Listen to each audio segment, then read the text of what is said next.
Welcome to the Bioneers, revolution from the heart of nature and the human heart. It's all alive. It's all connected. It's all intelligent. It's all relatives.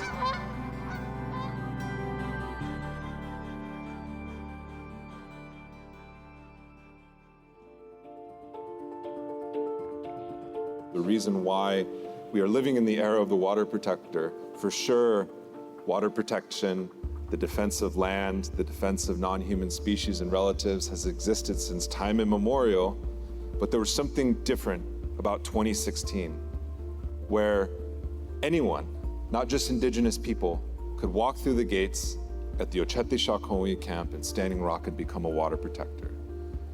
It's a universal identity that's grounded in Indigenous values. And we need support for those who have sacrificed their freedom, Indigenous and non-Indigenous.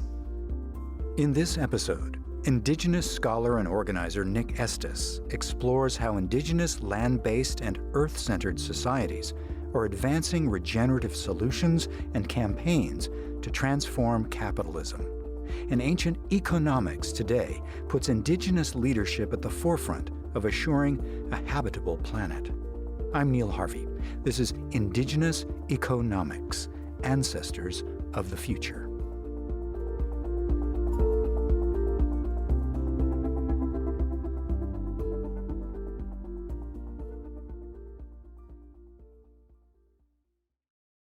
Today, I want to talk about what it means to be a water protector and why the identity of a water protector in this era of climate chaos is so important to a future on this planet, but also a different way of living with the earth. And I think it's important to point out that while there's a lot of talk about how Indigenous struggles are attached to the land and how we have an earth-centered and earth-based knowledge system, which is all true, there's often a tendency to not fully understand traditional economies. They're not historic, and so maybe traditional isn't the correct term, but maybe they're just land-based economies that aren't entirely capitalistic. What do you do when you're trapped in a system where you don't belong? Sometimes the only way out is through. That's the predicament facing many Indigenous communities, both in the U.S. and around the world. Capitalism is fundamentally in conflict with Indigenous values, cultures, and lifeways. It also appears to be in conflict with a habitable Earth.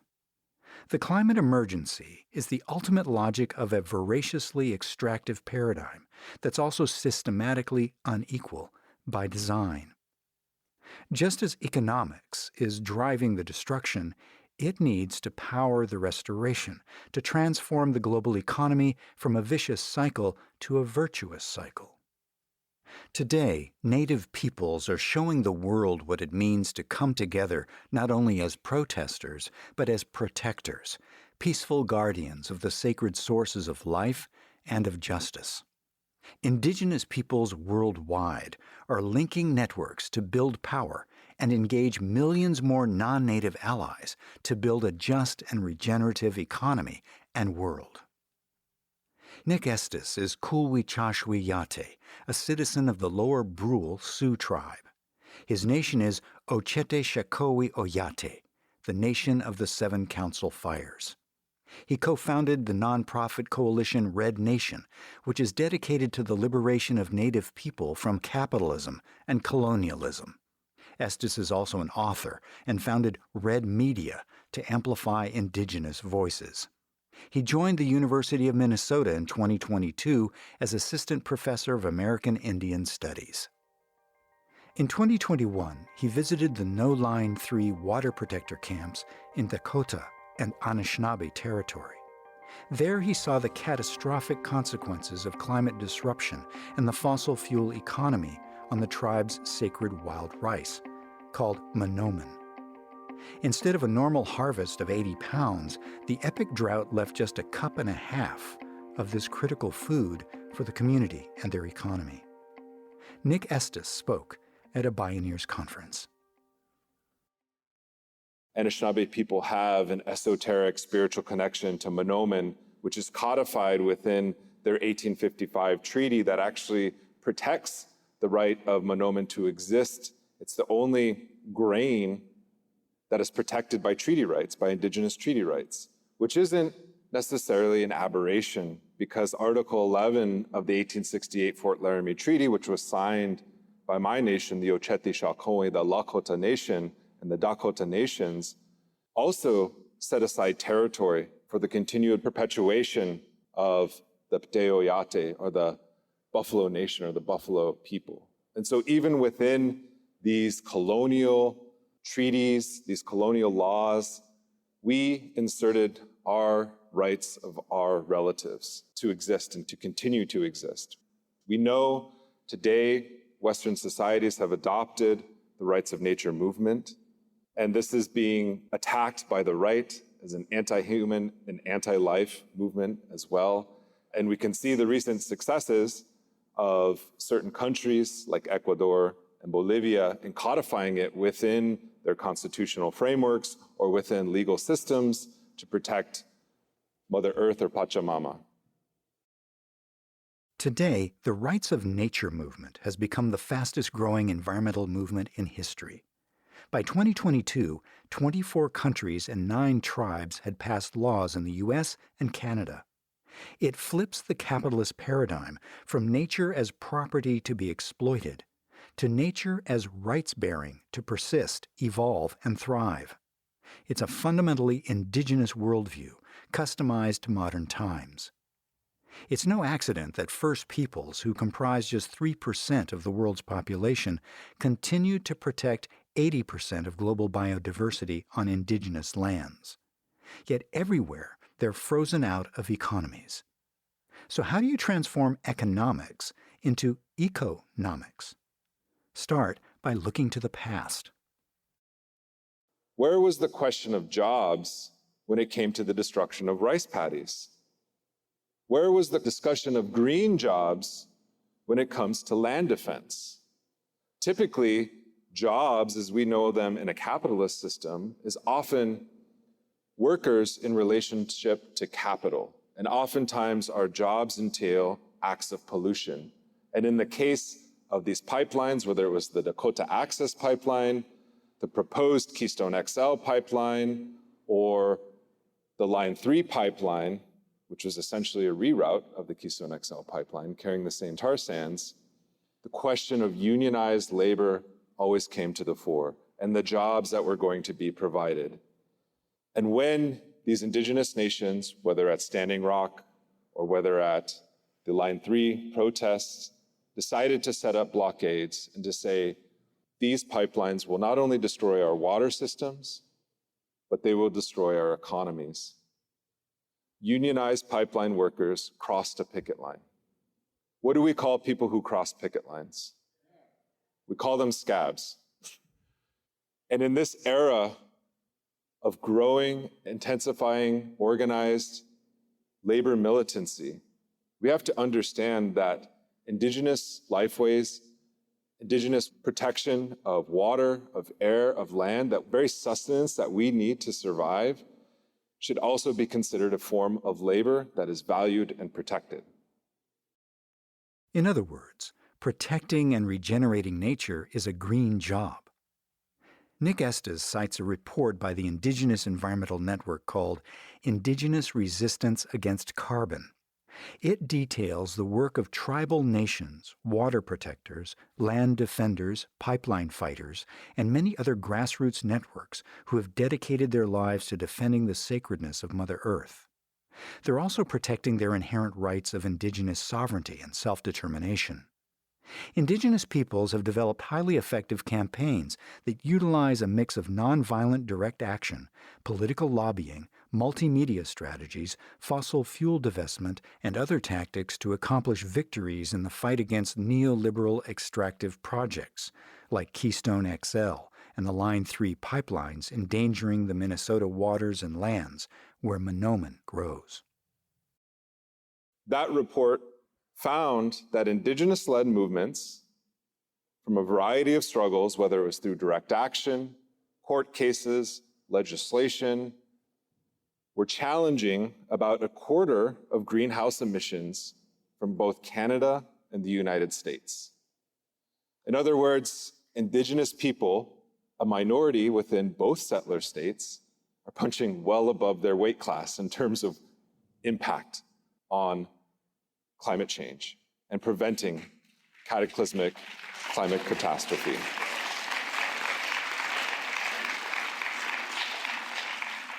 To put that into perspective, that's about 400 new coal-fired power plants that are being challenged. And just the Line 3 pipeline alone is about 50 coal-fired power plants. So the completion of the Line 3 pipeline and the carbon emissions that it'll produce over its lifetime are about the equivalent of 50 coal-fired power plants. That's more than twice the carbon emissions of the entire state of Minnesota. I also want to turn to a recent backlash against water protectors and against the climate justice movement. There was a legislative initiative led by the American Legislative Exchange Council called the Energy Discrimination Elimination Act, which is model legislation that it's planned to go through state legislators to ban and to make illegal the divestment from fossil fuel companies as a form of energy discrimination. If you're challenging a quarter of greenhouse emissions from both Canada and the United States against one of the most violent and destructive industries in human history, of course there's going to be backlash. Of course there's going to be punishment and revenge against those who have hit the bottom line of this capitalist society. Nick Estes says that when we think about capitalism, we also have to think about class. He spoke on a panel at a Bioneers conference. Class isn't just about your income. Class is about power. It's fundamentally about power. And I think Indigenous people are often removed from that question. And the massive genocide of Indigenous people within this hemisphere, the largest genocide in human history that we know of, was a form of class warfare that not only destroyed entire nations of people, but destroyed entire alternative histories and possibilities of this particular land. And so we've been knocked off our course of development, and I think it's appropriate to not only challenge capitalism, but also move through it and work towards a different kind of system, and to understand that the culture and the values and the languages and the practices we still retain, the remnants of that, can be the basis of a new system and should be the basis of a new system. I think of Black Elk saying they cut down the tree of life, but the roots still remain. Like, Indigenous lifeways are the roots of this land. When we return, Nick Estes examines how the original DNA of capitalism, colonialism, and imperialism continues to evolve today with resource colonialism on Indigenous lands, and how global Indigenous movements are building allyship with all peoples to become protectors of life on Earth and ancestors of our future. I'm Neil Harvey. You're listening to the Bioneers. This is Indigenous Eco-Nomics, Ancestors of the Future.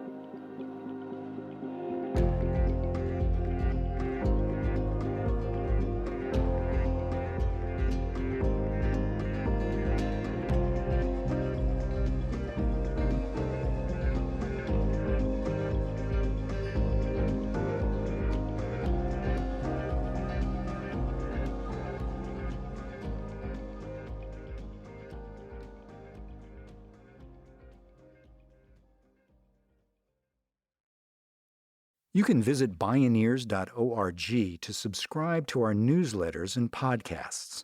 Check out deep dives on the topics that matter to you most, and learn about our conferences. That's Bioneers.org. The so-called transition from feudalism to capitalism in Europe was in truth a blood-soaked 3 centuries of class war, privation, and grave inequality. Bankrupt monarchies and feudal manors became uneconomic. Feudal estates were sold to merchants to raise export crops as investments. Enclosure laws forced tenants off the land and privatized what had been the commons for an already precarious subsistence existence. It transformed landless peasants and workers into wage slaves. Money replaced nature as the preferred medium for the accumulation of wealth. Simultaneously came the conquest of the Americas. Colonization yielded the biggest transfer of wealth in history, a head-spinning 15-fold increase in Europe's money supply. Within a century, 95% of the indigenous populations of North America were dead. Then the elites began enslaving Africans. A new model had been set for an emerging global capitalist market economy: export-oriented production, monopolistic wealth, and the international division of labor in a race to the bottom. It systematically destroyed local economies. With that model also came a worldview and ideology. The earth was a thing, commodity to be exploited for profit, and might made right. In 1493, a papal bull called the Doctrine of Discovery declared all non-Christian peoples less than human, with no rights. The church became business partners with the state, providing theological justification for land theft, genocide, and slavery. The doctrine of discovery has yet to be rescinded. Sometimes the only way out is through. But how? Again, Nick Estes. Capitalism is neither inevitable nor is it natural to human society. We can look at all the human societies that have existed throughout time, the massive diversity, immense diversity of human, culture, and understand that this is a minoritarian kind of like tendency that developed out of Western Europe that kind of spread to the rest of the planet at great peril to many people, and now at great peril to everyone because of catastrophic climate change. When we talk about the invention of the steam engine in the early 1800s, or I guess the mass proliferation of the steam engine in industrial capitalism in the mills, the textile mills in England, that was a result of hand-picked cotton by an enslaved labor force on land that was stolen from indigenous people. And so when we think about the carbon, emissions, the historical carbon emissions, it's fundamentally tied to those two processes. And that was only possible because of global capitalism, something we know as imperialism. Capitalism wasn't just an isolated thing that kind of started off on a small scale and then expanded. It was fundamentally a global system when it was inaugurated.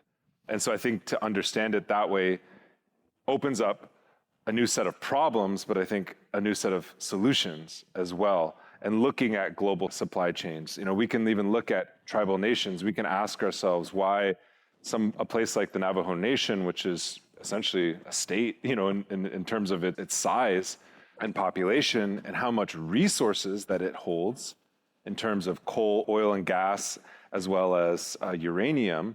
But why is it that that nation isn't as rich as all of the Chevrons or all of the Shell oil companies or all the energy companies that exist? It's because it's fundamentally resource colonialism. It's taking those places and purposefully impoverishing them so that they can take the raw material, develop it, and then sell it back to somebody else.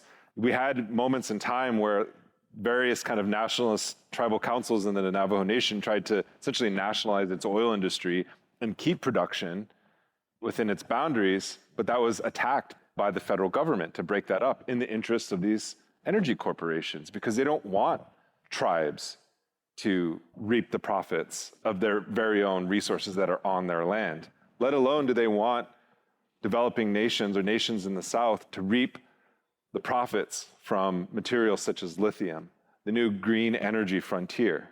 And so capitalism is not the solution, it's the problem.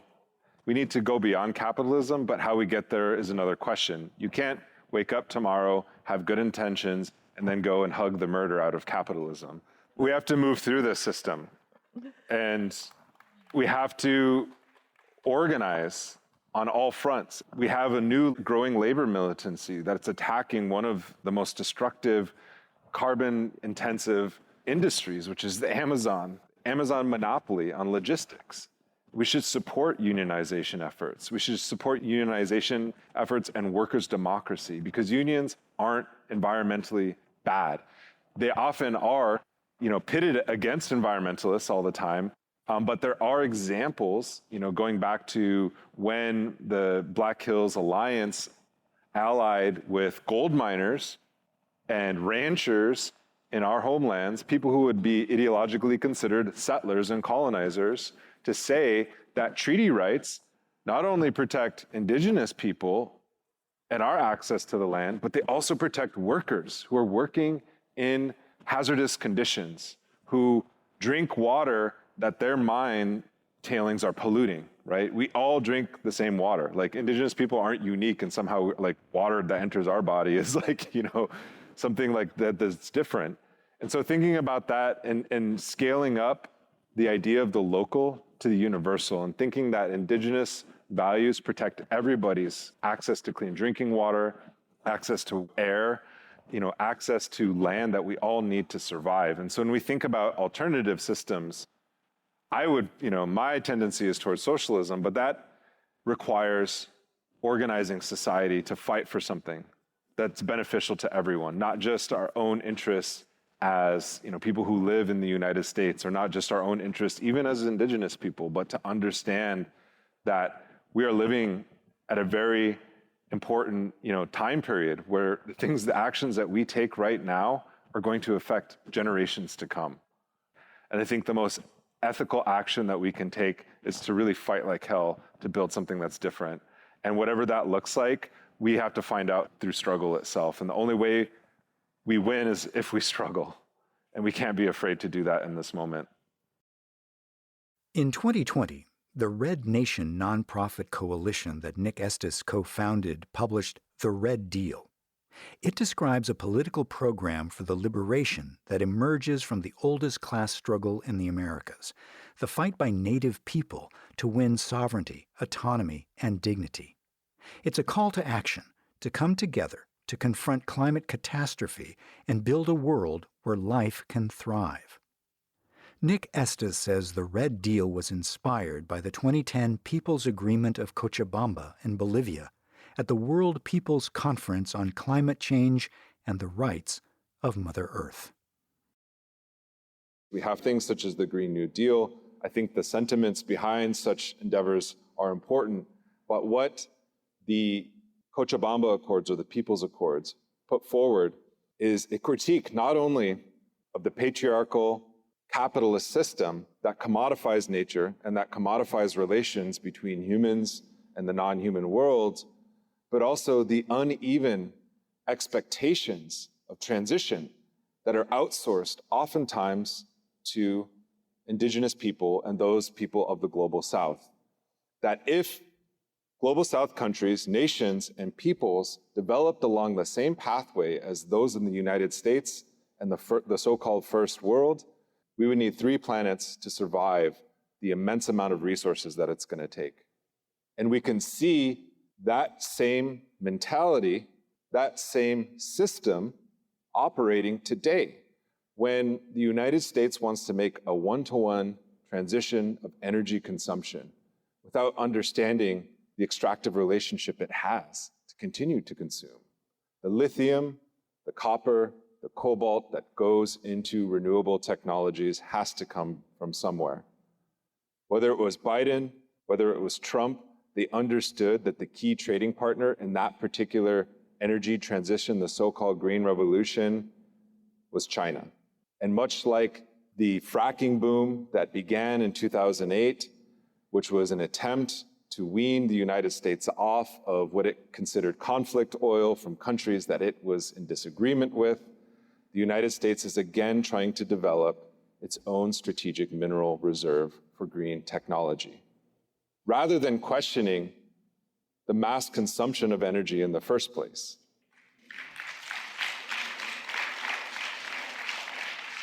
And we can see that Indigenous peoples, again, are on the chopping block.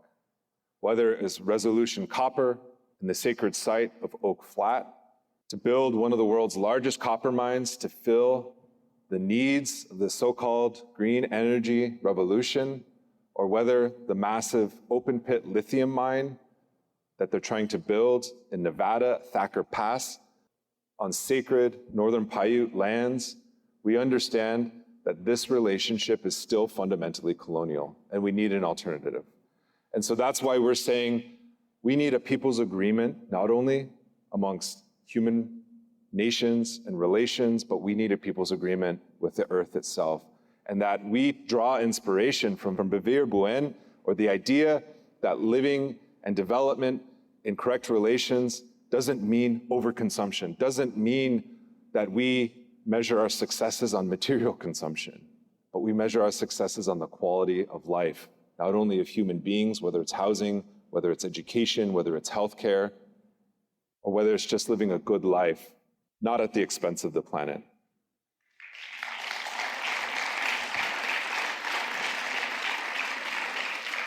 And we have models to draw from, as I pointed out with Bolivia, with Ecuador, but now there are growing models here in the United States. We have to go back to the water protectors. There's a reason why we are living in the era of the water protector. For sure, water protection, the defense of land, the defense of non-human species and relatives has existed since time immemorial, but there was something different about 2016, where anyone, not just Indigenous people, could walk through the gates at the Ochete Shakoni camp in Standing Rock and become a water protector. It's a universal identity that's grounded in Indigenous values. And we need support for those who have sacrificed their freedom, Indigenous and non-Indigenous. Over 900 water protectors in the Line 3 struggle are going through the court systems right now. And I want all of you to go online, to go to dropline3charges.com to donate, to find out how you can support the legal defense, because the most ethical thing that you can do right now is direct action to support those who are putting their bodies on the line. Because as my mentor and my relative, Madonna Thunderhawk, told me, that it's the highest honor of a Lakota person to be an ancestor of the future. And that's what we're asking you in this moment in time, to be good relatives of the future generations. So thank you very much.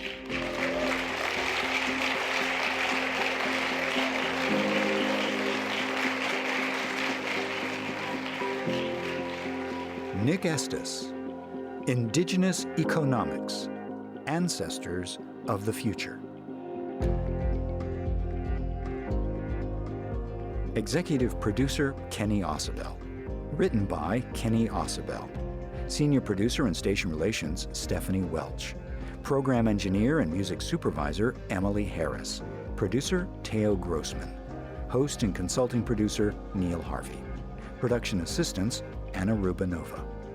My name is Neil Harvey. Thank you for listening. This is program number 253.